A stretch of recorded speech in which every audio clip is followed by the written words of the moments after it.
এই ব্যস্ততার জীবনে আমরা সবাই কিন্তু সময় বাঁচাতে চাই। তো তাই জন্য আমি বুদ্ধি করে ডিমটাকে এইভাবে আজকে রান্না করেছি। একঘেয়েমি ডিমের ঝোল খেতে খেতে আমরা সবাই বিরক্ত।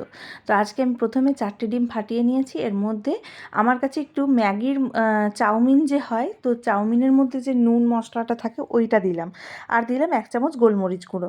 এতে স্বাদটা খুবই ভালো লাগবে। তো আমি একটা পাত্রের মধ্যে এভাবে তেল মাখিয়ে ওর মধ্যে এইভাবে ডিমটা ফেটিয়ে দিয়ে আর একটা কড়াইতে সামান্য জল দিয়ে একটা স্ট্যান্ড বসিয়ে আমি এটাকে কিছুক্ষণের জন্য করে নেব। এইটা ভেবেছিলাম করতে বেশ কিছুক্ষণ সময় লাগবে, কিন্তু না, এই ডিমটা সেদ্ধ করতে কিন্তু আমাদের সময় লেগেছে মাত্র 3 থেকে 4 মিনিট। দেখুন 3 থেকে 4 মিনিটের মধ্যেই ডিমটা কিন্তু এইভাবে হয়ে গেছে। তো ডিমটা ওদিকে হয়ে যাওয়ার পর আমি একটা কড়াই বসিয়ে তার মধ্যে তেল দিয়ে কিছুটা এভাবে ডুমো ডুমো করে আলু কেটে রেখেছিলাম, এই আলুটা ভেজে নিচ্ছি। তো আমরা সত্যি এই ব্যস্ততার মধ্যে এইভাবে যদি সবজি এবং একটা আমাদের প্রোটিন মাছ বা ডিম এইভাবে ঝোল করা যায়, তো আমাদের অনেকটা সময় বাঁচে আর এক তরকারিতেও মোটামুটি কোনো দিন কাটিয়ে দেওয়া যায়। তো আমি এভাবে ডিমটাকে সেদ্ধ করে নিয়েছি আর এর মধ্যে আমি আজকে করছি ফুলকপি আলু দিয়ে এই ডিমটা দিয়ে ঝোল করব। একঘেয়েমি গোটা সেদ্ধ ডিমের ঝোল খেতে খেতে সবাই বিরক্ত, সব একরকম ভালো লাগে না।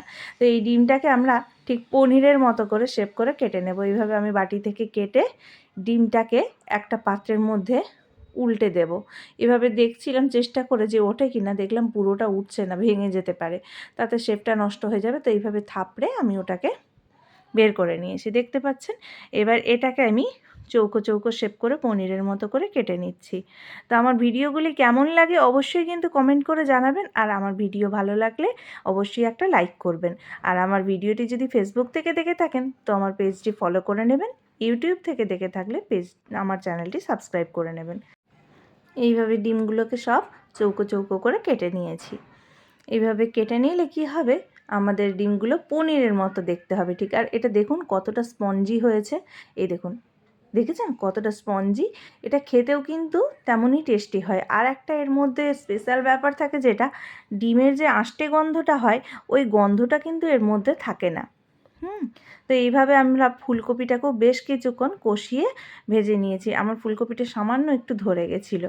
তো ফুলকপিটা তুলে নিয়ে আমি ওই কড়াইতেই সামান্য এই ডিমটা হালকা করে ভেজে নিয়েছি। ডিমটা হালকা করে ভেজে নিয়ে তুলে নিয়েছি। এবার আমি একটা কড়াইতে তেল দিয়ে আর দিলাম জিরে ফোড়ন আর তেজপাতা দিলাম। দিয়ে ছোট ছোট করে কেটে রাখা 2টো পেঁয়াজ কুচি করে দিয়ে দিয়েছি। এবার পেঁয়াজটা হয়ে যাওয়ার পর আমি অল্প একটু আদা রসুনের পেস্ট দিয়েছি। এখানে আদা রসুনের পেস্ট আমি 1/2 টেবিল চামচ দিয়েছি। আর দিয়েছি একটা গোটা বড় টমেটো, আর নুন, হলুদ গুঁড়ো, লঙ্কা গুঁড়ো দিয়ে এটাকে ভালো করে মশলাটা কষিয়ে নেব। মশলাটা কিছুক্ষণ কষানো হওয়ার পর আমি আলুটাও এর মধ্যে দিয়ে দিলাম। দিয়ে হালকা ঢাকনা দিয়ে দিলাম, কারণ আলুটা আমাদের পুরোপুরি সেদ্ধ হয়নি। আর এখন তো নতুন আলু সেদ্ধর নিয়ে কিন্তু বেশ একটা চিন্তা থাকে। তো এবার ভালো করে কষানো হয়ে যাওয়ার পর এর মধ্যে জল দিয়ে দিলাম। জল দেওয়ার পর এটাকে মিনিট 2-3 আমি ফুটতে সময় দিলাম। মিনিট 2-3 ফুটে ওঠার পর এর মধ্যে ভেজে রাখা ফুলকপির টুকরোগুলো দিয়ে দিলাম। ফুলকপির টুকরোগুলো দেওয়ার পর আবারও কিছুক্ষণ ঢাকনা দিয়ে দেব। দিয়ে এটাকে আমরা 4 থেকে 5 মিনিট ফুটিয়ে নিয়েছি। এবার আমরা এই আগে থেকে ভেজে রাখা ডিমের টুকরোগুলো এর মধ্যে দিয়ে দিলাম।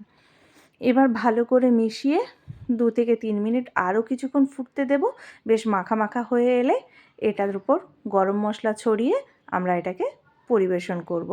আমার ভিডিওটি কেমন লাগলো অবশ্যই কিন্তু কমেন্ট করে জানাবেন। আর এই তরকারিটা কিন্তু রুটি বা পরোটা বা ভাত যে কোনো কিছুর সাথেই যাবে।